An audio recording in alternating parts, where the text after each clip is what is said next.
Tensions between China and Japan escalated sharply after Japan's Ministry of Defense reported a dangerous incident involving a People's Liberation Army-Navy planned J-15 fighter jet that performed radar lock-ons onto Japan Air Self-Defense Force JASDF F-15 aircraft in international waters south of Okinawa on the evening of Saturday, the 6th of December, 2025.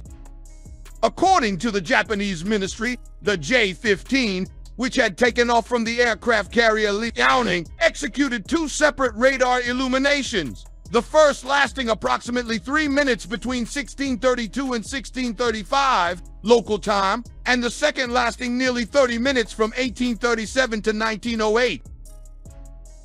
The Japanese F-15s were conducting routine surveillance within Japan's Air Defense Identification Zone IDs to monitor flight operations from the Liaoning, which was engaged in carrier qualifications in the Western Pacific. Japanese Defense Minister Shinjiro Koizumi described the action as a dangerous act that clearly exceeds the scope necessary for safe flight operations. Speaking at an early morning press conference on Sunday, the 7th of December, Koizumi confirmed that Tokyo had lodged a formal and strongly worded protest with Beijing through diplomatic channels and demanded concrete measures to prevent recurrence. The Li, China's first operational aircraft carrier originally built to a modified Soviet-era design, was transiting between the main island of Okinawa and Miyako Island at the time of the incident.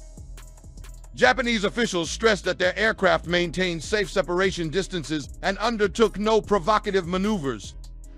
Radar lock-on by a fighter aircraft is widely regarded in military aviation as a hostile act and a potential precursor to missile engagement. Japan has publicly accused a Chinese military aircraft of such conduct for the first time. The episode comes amid deteriorating bilateral relations that intensified in early November, following statements in the Japanese Diet by Prime Minister Sanae Takaichi, indicating that Japan's self-defense forces could become involved in the event of Chinese military action against Taiwan, an island Beijing claims as its sovereign territory. China denounced the remarks as warmongering rhetoric, subsequently imposing trade restrictions and suspending certain cultural exchanges with Tokyo.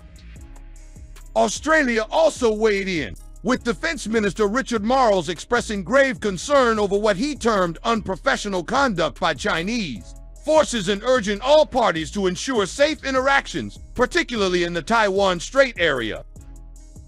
Japan, a close U.S. ally, is accelerating deeper security coordination with partners including Australia in response to perceived regional threats. Neither Beijing nor Tokyo has announced further measures as of Sunday evening, but the international community is closely monitoring developments. The incident adds to a growing list of air and maritime confrontations in the East China Sea and Western Pacific, recalling a similar 2013 episode in which a Chinese naval vessel illuminated a Japanese destroyer with fire control radar.